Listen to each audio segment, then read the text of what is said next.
भैया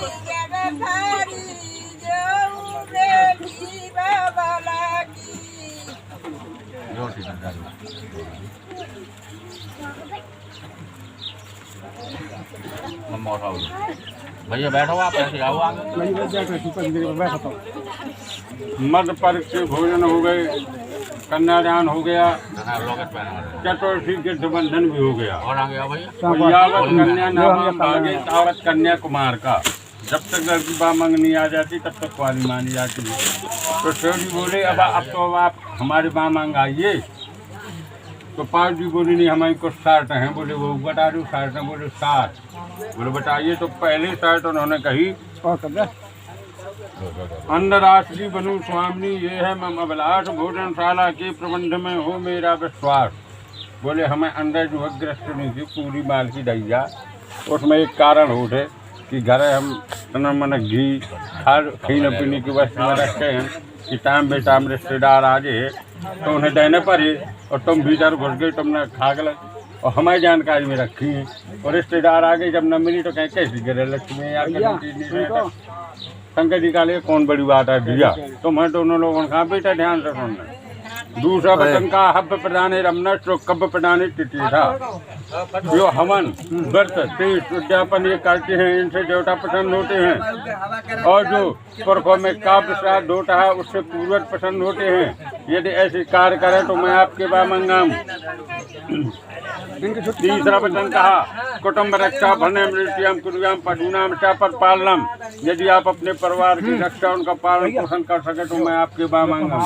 ऐसा नहीं कि आज शादी हो गई और काल से तो मैं जुआ खेल सर आप पीने को पता नहीं है। किलर तनख्वाही स्कूल के लाना फीस है, कपड़ा है शरीर में के नहीं है, घर आता है कि नहीं है।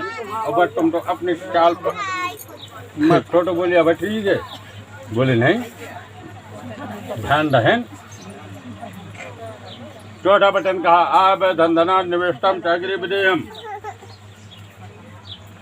कछु न करे लड़का लेकिन शादी के बाद कुछ न कुछ तो करनी पड़े।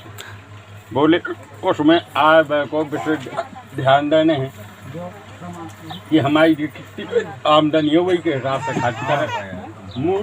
मूर्ख कह कहोगे कि मूर्ख अधिक तक करके हमारी आमदनी 100 रुपया या पार्टी और खर्च 150 का बटा कहा से पूरा हो। जितनी चादर हो पुरानी कहावत गोड़े पठा रहे। बोले ठीक है। 5वां बटन का देवालयाम तड़ाकू पापू प्रदर्शा। बोले आपकी क्या हो गई रात के सोच लो कि हम मंदिर बनवाने बगीचा लगवाने सवेरे काम शुरू। ऐसे नहीं पहले यो देखें कि हमारे पाप बचा था पैसा है कि नहीं बनवाए। और 2 की सलाह हुई जो काम हो तो 2 जन की सलाह से हुई। मंदिर बनवा तो 2 हुए।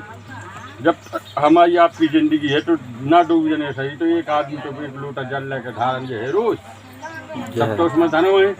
बोले ठीक है। 6वां बटन कहा देशांतरे स्वप्रांतरे हुआ स्वयं विंध्याचल के बिक्री हो। आप देश में या विदेश में कोई भी चीज़ खरीदने बेचने के लिए जाएँ ऐसा नहीं कौन चीज़ बेचना है तो हमसे पूछो ही नहीं है तुमने उठा कर बेच दे। कौन चीज़ लेना है सीधे ले आई घर रख दे। तो सराय बना के यानी हर काम करें तो सामंजस्य बनो रहे प्रेम बनो रहे। 7वां बटन कहा ना सेव किया ना पार किया तुम्हारी अश्वनी फल कामनी की। आज तक जो हुआ सो हुआ से आप इस संसार में किसी दूसरे स्त्री से प्रीत न करें तो मैं आपके माँ मंगा।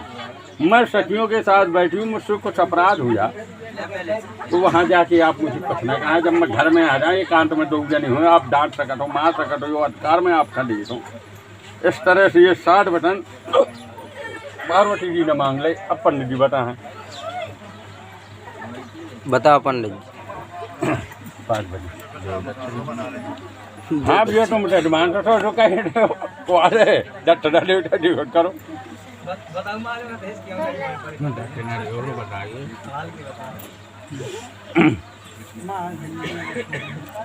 वो सुनने में हमारी दक्षिणा तो गोल रहा थी इकट्ठी चले थी न तुमसे 1 रुपया मंगा हुआ है और न मंगा है।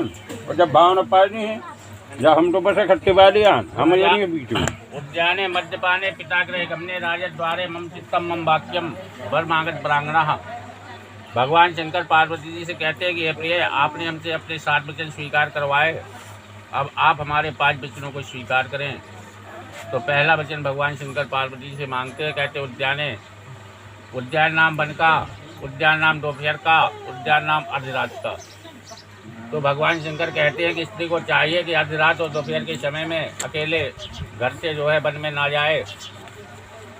तो पार्वती जी ने कहा, महाराज बात तो आपकी सत्य है, किंतु यदि अर्धरात का समय है और हम घर में अकेले हैं और घर में अग्नि लग जावे तो बाहर निकले कि जल के भस्म हो जाए।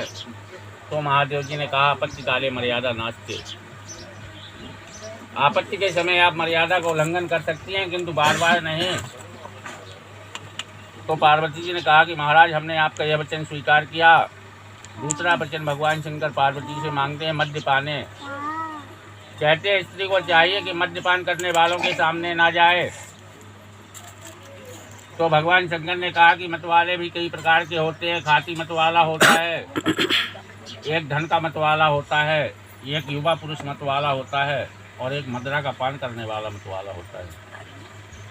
तो कहते हैं इन सबके सामने स्त्री को ना निकलना चाहिए। तो पार्वती जी ने कहा कि महाराज बात तो आपकी सत्य है, किंतु जो है क्वार कृष्ण पक्ष की अष्टमी के दिन जो है सभी स्त्रियां महालक्ष्मी जी की मूर्ति हाथी पर स्थापित करके उसकी पूजा करती हैं। तो करनी चाहिए कि नहीं? तो कहते उस समय सखियों के समूह में आप कर सकती है, किंतु अकेले नहीं।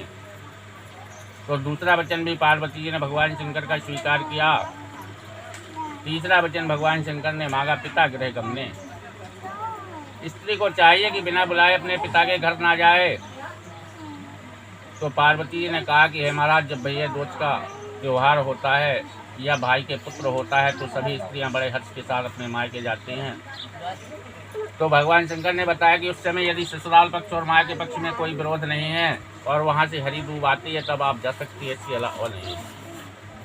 राजद द्वारे चौथा वचन भगवान शंकर ने कहा कि स्त्री को चाहिए कि वह राज्यसभा में ना जाए, क्योंकि जो है अर्जुन के बार बार मना करने पर द्रौपदी जी राज्यसभा में गई थी तो दुशासन के द्वारा उनका अपमान किया गया था।